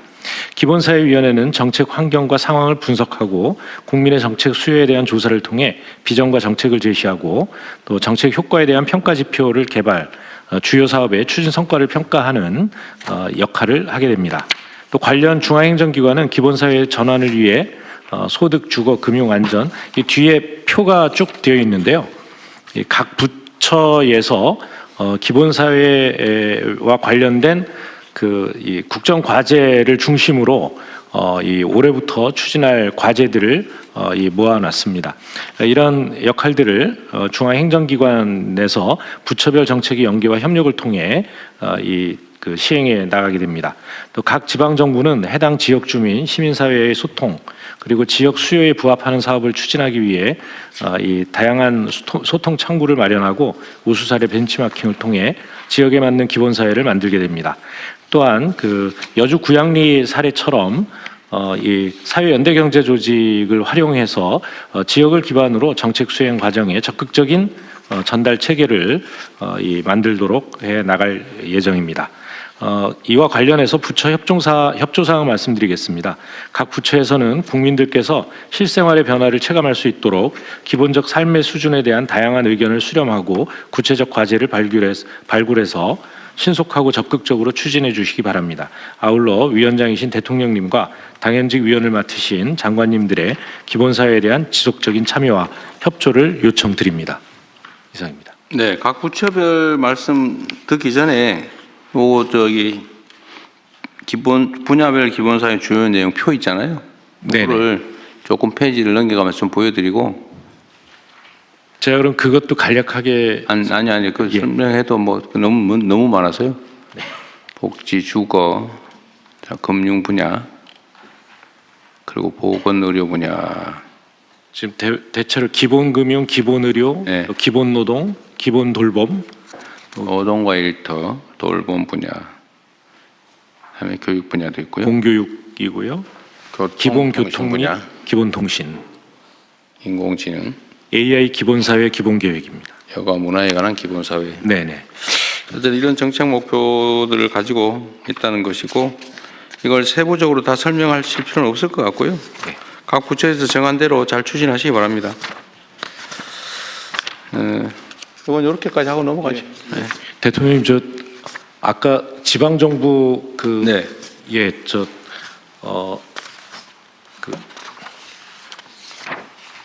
말씀하십시오. 죄송합니다.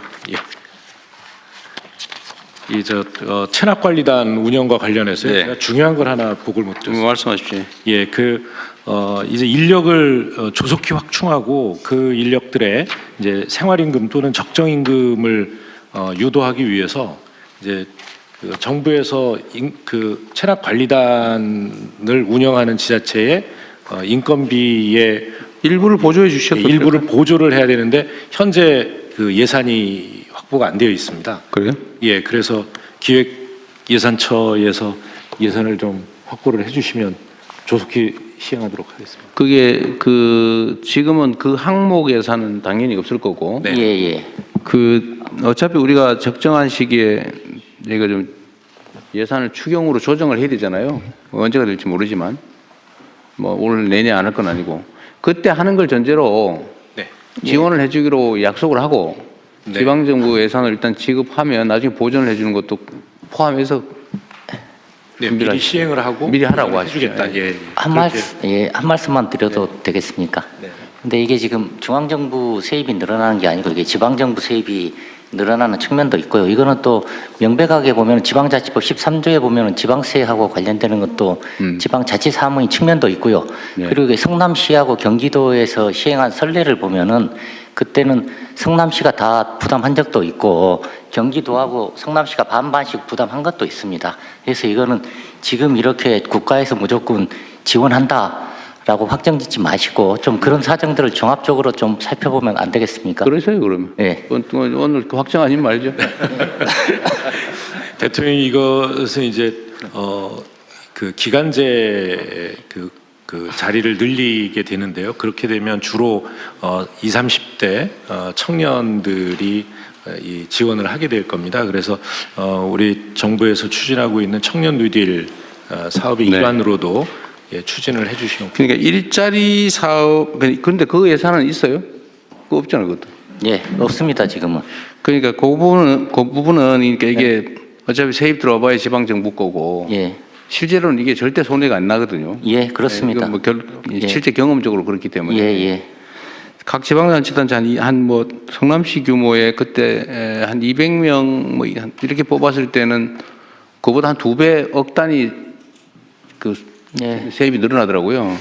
그러니까 그거는 경험적으로는 될 텐데 일자리 사업 측면도 있으니까 그 양 측면을 동시에 고려해 가지고 다음에 얘기를 하기로 하시죠. 예, 오늘 확정하지 말고요. 예. 예, 그러면 다음은 부처 협조 사항을 공유하겠습니다. 보건복지부 장관님부터 순서대로 말씀해 주시기 바랍니다. 네, 복지부 장관입니다. 혈액수급 안정화에 대해서 헌혈 말씀드리겠습니다. 겨울철을 맞아 방학 한파 그리고 독감 유행 등으로 헌혈량이 좀 감소하였습니다. 그래서 현재 그 수혈용 혈액의 안정적인 공급에 좀 어려운 상황입니다.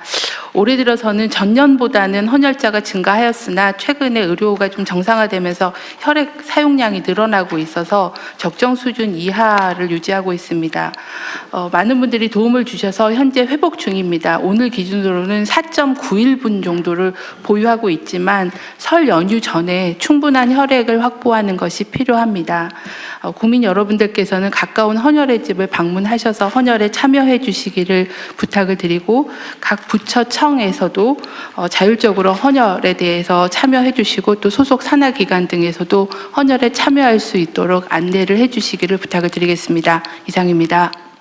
그 복지부 장관님 헌혈하셨어요? 지난주 금요일 날 헌혈의 집을 방문해서 헌혈을 하고요. 두바이 쫀득 쿠키도 받았습니다. 뭘 받았다요? 두바이 쫀득 쿠키도 받았습니다. 많은 젊은 분들이 헌혈하고 계셔서요. 네, 반갑게 인사했습니다. 그래요.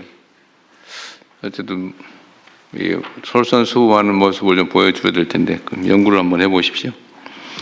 네, 그 다음에 네, 산림청입니다. 범정부 봄철 산불 총력 대응에 대한 협조사항 말씀드리겠습니다. 올해 1월 산불이 작년에 비해 야간 발생 비율이 높다는 특징이 있습니다. 대부분 산불이 산림 밖에서 화재로 전이되어 있는 상황인데요. 작은 불씨가 산불로 이어지지 않도록 모든 국민들의 관심과 함께 관계 부처청과 지방정부가 절실한 상황입니다. 먼저 효과적인 산불 예방 감시를 위해서 농산촌 산불 주요 원인인 소각 산불을 좀 방지하고 지역 주민이 참여해서 산불을 감시할 수 있도록 협조를 요청드립니다. 각 부처청 소관시설 주변에 산불 예방 노력 또한 필요합니다. 최근에 난 산불 중에는 주로 주택 또는 공장 그리고 최근에 난 산불에는 사찰에서도 산불이 야기됐기 때문에 각 부처청의 산불 예방 노력이 필요한 상황입니다. 진화대피 관련해서도 협조 요청 부탁드리고요. 국방부나 소방청, 경찰청 등 관계 부처청에 그동안 많은 협조를 해주셨는데 앞으로도 계속 협조를 부탁드리고요. 안전하고 신속한 대피를 위해서는 산불 피해 위험이 높은 다중이용시설의 대피체계 구축과 함께 TV 자막 방송 및 긴급 재난 문자 송출, 교통 통제 등의 적극 협조 부탁드립니다. 마지막으로 국민 한 분 한 분이 산불 감시원이라는 생각으로 열심히 활동해 주시기를 부탁드리고요. 앞서 말씀드린 것처럼 많은 내용들이 산불 재난 위기관리 표준 매뉴얼에 포함되어 있습니다. 각 부처청과 지방정부, 유관 공공기관에 이미 송부해 드렸습니다. 보다 자세한 내용은 매뉴얼을 확인해 주시고 널리 공유해 주시기 부탁드립니다. 산림청은 작년 봄철과 같은 아픔이 다시는 발생하지 않도록 혼신의 힘을 다해 산불 진화에 총력 대응하고 있습니다. 하지만 산림청 혼자만의 노력으로는 부족한 것이 현실입니다. 모든 중앙행정기관과 지방정부 등 관계기관 또한 예방부터 진화, 대피에 이르기까지 산불 대응 전 과정에 적극 동참해 주시길 다시 한번 간곡히 요청드립니다. 감사합니다. 요새 야간 진압 가능한 헬기를 도입했다고요? 네, 야간에 화선을 확인할 수 있는 그 헬기가 이제 3대에서 5대로 늘어났고요. 뭐 옛날에도 있었어요? 네, 있었습니다. 근데 이제 야간 전에는 야간에 헬기도 화재 진압 안 하는 것 같은데? 네, 못했습니다. 야간에는 못했는데요. 그게 야간에 도입을 해놓고 안 썼다는 거예요? 근데 이제 그 훈련도 필요하고 또 이 훈련이라는 게 거의 아니, 그러니까 제 말은 네. 지금 말씀하신 걸 보니까 저는 이번에 처음 도입한 줄 알았더니 그 전에도 이미 있었다는 얘기잖아요. 네, 근데 이제 훈련이 그 전에는 투입을 안 했던 것 같아요. 네, 보니까. 못했습니다. 네.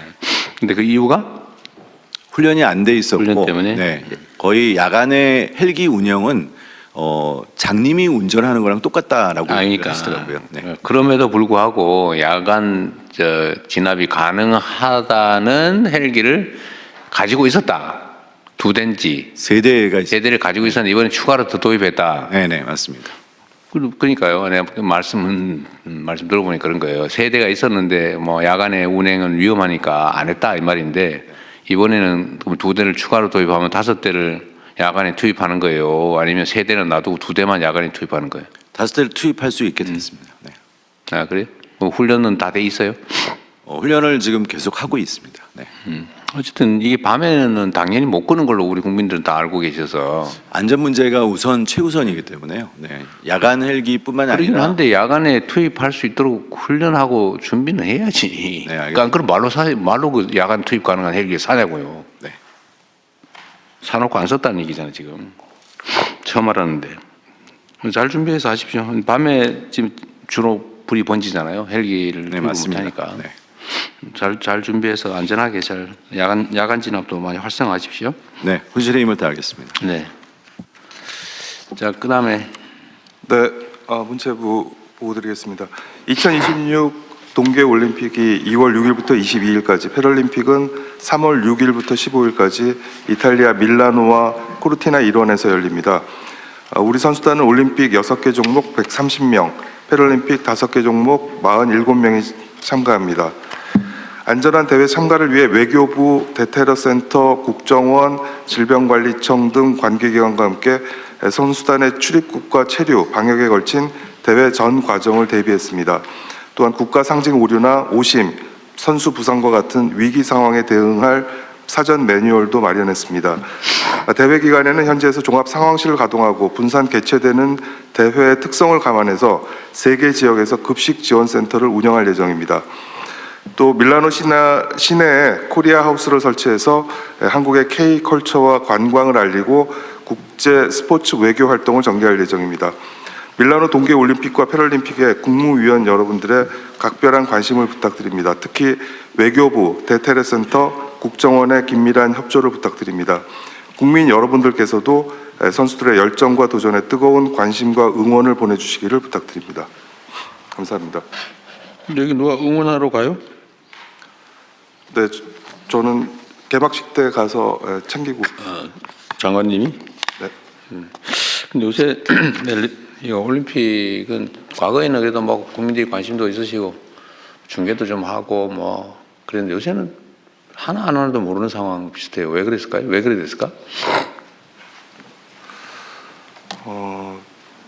관심이 많습니다. 많도록 할 거고요. 지금 선수들 그동안 정말 땀 흘리면서 열심히 연습했고 기량을 닦았습니다. 그래서 부상 없이 최선의 컨디션으로 좋은 성적. 그러니까 뭐 선수들은 열심히 할 텐데 우리 국내의 관심이 과거에 비해서 많이 떨어진 것 같아서 드리는 말씀입니다. 뭔가 좀 대통령님, 그것은 국민 소득이 올라가면은 좀 관심이 그런 그러죠. 스포츠에서 좀 특히 올림픽 같은 데서 멀어지는 경향이 있습니다. 예를 그래요? 들어서 오스트리아의 경우 동계올림픽 유치를 하려고 다 해놨는데 국민들이 반대해서 안 하는 경우도 있었습니다. 그래요? 비슷한 일례로 패럴림픽 같은 경우는 저희가 예전에 선수층도 두껍고 성적도 좋았습니다. 근데 요즘은 선수층이 얇아지고 성적도 그렇게 뭐 예전만큼 높지는 않습니다. 일반적 관심이 떨어지고 있는 모양이군요. 그 가장 큰 이유가 장애인 수가 줄어들고 있는 부분도 있습니다. 그래서 네, 장애인 뭐 패럴림픽이 그렇다 치고 일반 올림픽 경기도 어쨌든 관심도나 아니면 이런 많이 떨어지는 것 같아서 그게 소득 수준하고 관계가 있군요. 어쨌든 그렇더라도 어쨌든 국가를 대표해서 선수들이 출전을 하고 그러면 좀 붐업을 조금은 해야 될 것 같은데. 네, 그렇게 해야 될 것 같습니다. 뭐 광고를 좀 하시든지 아니면 뭐 이벤트를 좀 하시든지. 제가 태릉에 있는 선수촌에 가보려고 얼마 전에 했더니 이미 다 이태리 가버렸다고 그러대요. 거의 대부분 떠나버렸다고. 예, 떠난 선수 있고 아직 남아 있는 선수도 있는데요. 지금은 얼마 전에 이제 그 출정식을 했었거든요. 저는 다녀왔습니다. 이거 제가 저번 주인가 저번 주에 한번 가볼까 했더니 이미 대부분 떠났다고. 돌아오면 격려 돌아올 것 같습니다. 대통령님, 저 패럴림픽은 좀 늦게 가기 때문에요. 네, 장애인들 한번 격려해 주실까요? 뭐 검토 한번 해보죠. 3월 달이군요. 그 얘기 나온 김에 이번에 기사에서 봤는데 어디 사우디인가 어딘가가 무슨 올림픽을 못 하니까 뭐 딴 데서 개최하자 뭐 그 얘기 뭐예요? 네, 그 사우디에서 반납한 게 있어서요. 언제 그 28년? 네, 28년요. 28년 이제 하계 올림픽인 거죠? 하계 올림픽 동계 올림픽이에요? 네, 사우디에서 사우디에서 동계 올림픽을 하려고 그랬어요? 네, 네. 동계 올림픽인데 제가 지금 기억하기로는 그래서 시설이나 이게 안 돼서 결국 동계 올림픽을 개최할 수 있는 나라는 한정적이거든요.